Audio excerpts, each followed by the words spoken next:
90. Сендерде 3 күндерің бар, Костек тапсыруға. Қара. Сахнада тұрып, біз өз протестімізді жасаймыз. Сен соз келесің ма, мынандай құм. Өмірде 2 адам болады.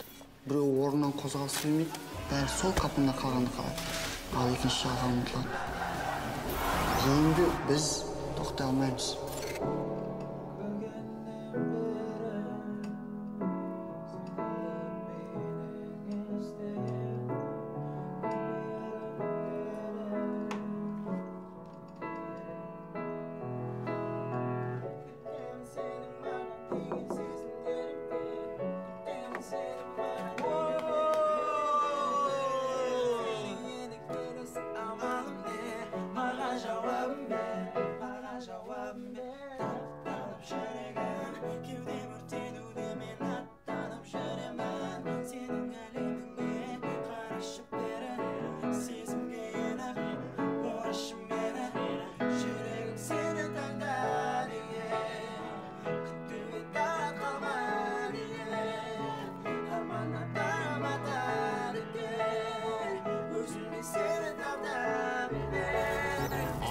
Kalay qaraysan